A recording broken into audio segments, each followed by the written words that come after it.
نلقاكم هاد الفيديو في احسن الاحوال. وصفتنا اليوم كيف ما تتشوفوا وصفه حلوه لذيذه، اون تارت كراميل بور سالي اي شوكولا، راقيه في التقديم والمذاق لذيذه بزاف. نتمنى تبعوا معايا الفيديو حتى الاخير وتابعوا المراحل كامله. ولا عجبتكم الفيديو خليو لي في التعليقات. نعطيكم اون غوسيت دو بات سابلي ناجحه لانني كنديرها يعني سنين هادي. ناخذ 4 ديال الدقيق، 250 غرام ديال الدقيق، واحد 4 معالق ديال المليحه، شويش ديال لافاني الا بغينا، يعني نسمو باي نسمه بغينا. نضيف 2 معالق كبار ديال السكر و 125 غرام ديال الزبده تكون بحراره المطبخ. نخدم الدقيق مع الزبده، ضروري ان الزبده تكون يعني بحراره المطبخ كمصا باش يسهل علينا الخدمه ديالها.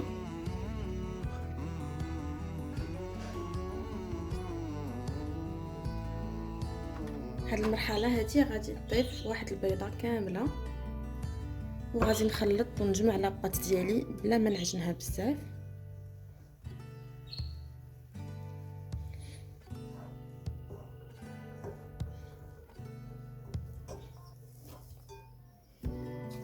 سي بون لاباط واجده. دونك لا غوسيت اللي عطيتكم هي لا باز ديال لاباط بريزي اللي كنستعمل عاده، 250 غرام ديال الدقيق مع 125 غرام ديال الزبده وواحد البيضه. ولا بغيت نقسم لاباط ديالي يعني على حسب لا طاخت اللي غادي ندير، مثلا بغيت ندير شويه اللوز تنقص معلقه من الدقيق وتنضيفها اللوز مطحون. وهاد لاباط هادي يعني تنفعكم بزاف، نخدم بها بزاف ديال لي طاخت ديالي. دونك قسم ما غادي ندير نصوب اون طاخت نوريها لكم، ما نبقاش اشاك فوا نخدم لاباط. ديما غادي نقول لكم ترجعوا لهاد الفيديو باش تشوفوا لاباط كيفاش كتجينا غزاله، وسورتو فاش غادي طيب وتشوفوها كيفاش غادي تخرج. نطلق لاباط بين 2 ديال المريحات باش تجيني سهله انني نهزها. يمكن لكم ايضا يعني غير ترشوا شويه ديال الدقيق اولا ديال المايزانه تطلقوها.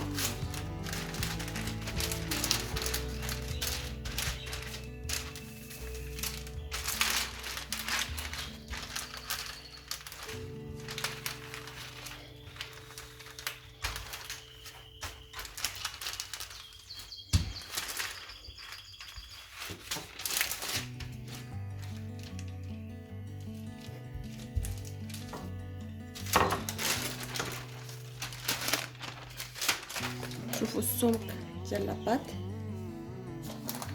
وغادي نحطها في ان سيركل.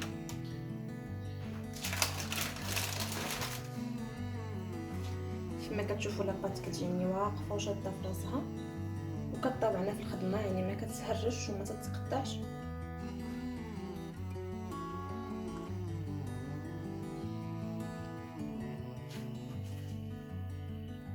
ونحيدو ليكسي ديال لاباط بواحد السكين.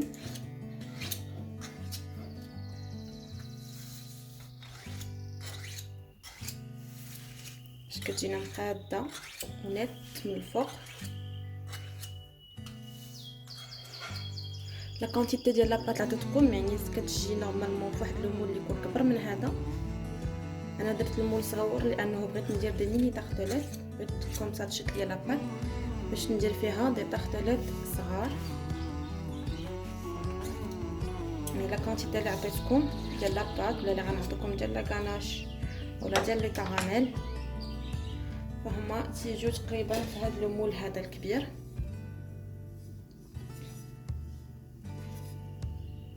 بواحد الفرشيطه غادي نتك مزيان لاباط،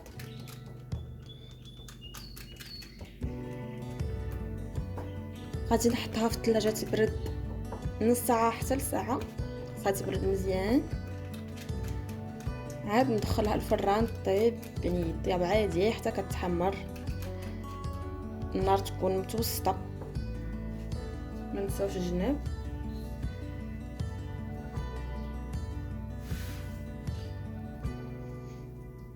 ما بغيناش لاباط انها تنفخ لنا،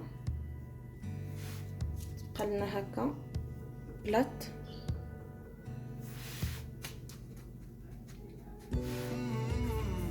غادي نحطها تبرد ونرجعوا نشوفوا المرحله التاليه. نشوفوا المقادير اللي غادي نحتاجو باش نصايبوا لو كراميل. عندنا 200 غرام ديال السكر، 65 مليلتر ديال الماء قياس يعني نص كاس، قل من نص كاس بشويه ديال العنبه. عندي 80 غرام ديال الكريمه، 45 غرام ديال الزبده، ونص معلقه صغيره ديال المليحه، لان المليحه ضروري في لو كراميل. في اون كاسرول غادي نضيف السكر، 200 غرام ديال السكر مع الماء، وغادي نحطهم فوق النار على عافيه مهيله حتى المتوسطه، ونقابلوه يعني ما نخليوش يتحرق، ما نقصوش العافيه بزاف لانه غياخذ لنا وقت كتير. قلنا مهيله حتى المتوسطه، يعني نزيدو شي شويش ونقابلو لو كراميل حتى يذوب السكر ويبدا اللون ديالو يتبدل. السكر بدا كيذوب واللون ديال الكراميل ديالنا بدا كيتغير، دونك سورتو ما نخليوهش، ضروري ما نقابلوه ونحركو دو طون ان طون. ملي تكون عندنا اون بيل كولور كراميل هكا نضيفو الكريمه ونحركو.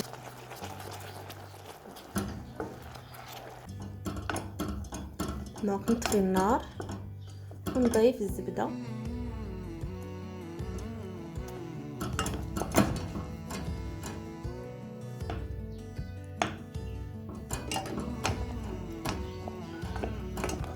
واخر حاجه هي المليحه، وتنخلطو مزيان وتيكون لو كراميل وجد. كيف ما تنعرفوا كاينين بزاف ديال الوصفات باش نصيبوا لو كراميل، سبق لي وخدمت معكم لو كراميل اسيك، واليوم عطيتكم لو كراميل اللي تصيبوه هكا بالماء.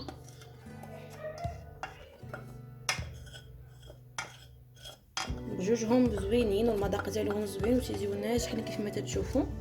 كراميل ليس نخليه على جنب حتى يبرد. بالماء طيب ليا لاباط، ما طابت لاباط خليتها حتى بردات كومبليتوم. عاد ابخي غادي نزيدو فوق منها لو كراميل اللي صوبنا. شوفوا معايا لا تكستور ديالو. دونك انا ما خليتوش تبرد بزاف كومبليتوم، غير برد يعني ما بقاش سخون، باقي ما تجمعش مزيان. غادي نصبو فوق من لاباط، تكون هذه لا بروميير كوش ديال لا طارت.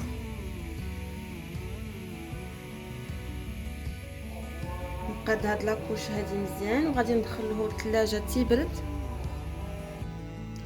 ندخل لا طارت ديالي للثلاجه حتى تبرد مزيان، يعني لو طون اللي يكفي باش لو كراميل ديالنا يتجمع، باش ملي نديرو فوق منه لا كانا الشوكولا ما تخلطوليش تبقات بجوج دقيقه. ولو كراميل تينشف في الثلاجه غادي نضيف لا دوزيام كوش اللي هي كانا الشوكولا اللي سبقنا خدمنا في لا غوسيت ديال لي تروف. 200 غرام ديال لو شوكولا نوار و 150 غرام 150 غرام ديال لا كريم ليكيد. رجعوا شوفوا لا غوسيت في لا فيديو ديال لي تروف. دونك لا طارت ديالنا سالات، بقى لنا غير نعاود نحطها 30 دو مينوت في الثلاجه تعاود تبرد، ولو شوكولا يشد راسو مزيان ونقدموها بصحه وراحه. طارت شوكولا كراميل بغسالي وجدات. شوفوا معايا كيف كتجي غزاله، لو كراميل كولون من الداخل. نتمنى الفيديو ديال اليوم نال الاعجاب ديالكم حبيباتي، نتلاقاو ان شاء الله في وصفه قادمه.